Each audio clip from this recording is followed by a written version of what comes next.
देखो इतिमध्य से सरिया धान आसिकी माँ समलें मंदिर में पहुंची सारी बलबसपुर जो बेहेरा परिवार अच्छा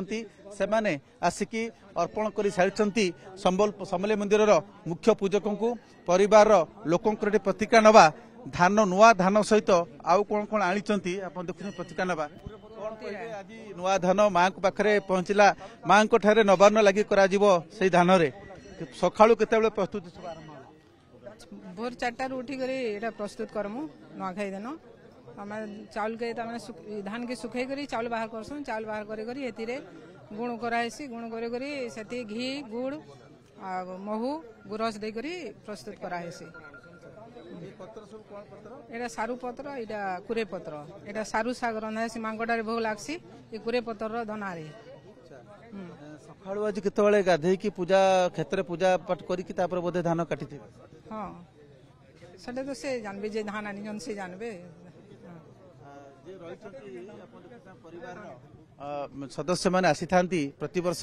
तांको मुख्य पूजा को प्रतिक्रिया नै जिबा मुख्य पूजा का अछंती ना यार परंपरा कोन एटा हमर बलबसपुर रो सुभाष बेरा बोली जन चासी छन आगो तो दुसानु आनुतिले एटा 3-4 वर्ष से निजे चाष करछन इटा होचे सरिया धान एटा 60 दिन अमल हेसी आज जेन धान जन अना होचे ई धानटा गुरसिया थिसिया बाहर करासी इथिले बोली कि जेतु देवी नटा भोग लगवा तो समय जेनटा छोटे छोटे अठा कर ना पारबे बोली कि गुरसिया थिसियाटा अना हेसी इटा आनला परे या घर के नमु इटा छाली छड़ाबा तापर छाली छड़ा उतारू इटा के नुआ के इति घी महू आ गाय गुरस देकरी नुआ चाउल बनाबा इटा नुआ लागबा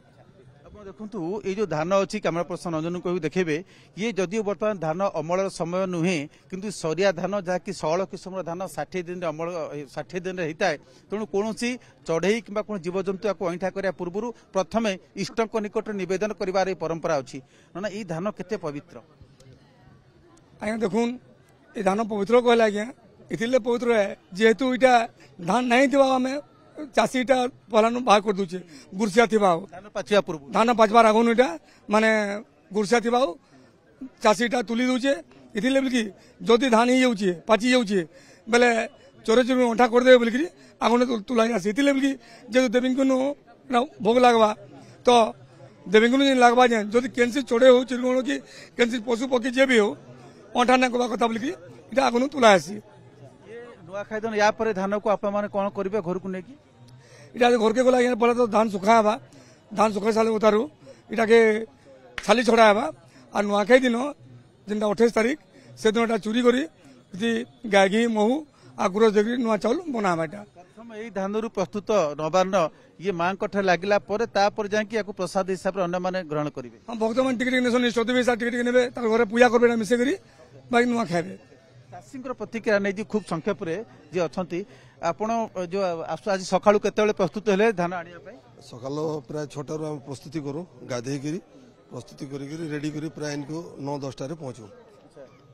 पूजा पाठ कर आज्ञा सका गाधे पूजा पूजी कर धान के काटी दो धान केते दिन हुए यहाँ आज्ञा प्राय 60 दिन हो जाए आज्ञा धान बेउषण समय कि शीघ्र धान आगुआ बोधे आगुआ बेला प्राय आम आषाढ़ मसरे आषाढ़ माँ को पाखरे माँ को पाखे लगवा बेले आम किसी जगह 40-50 डिसमिल जगह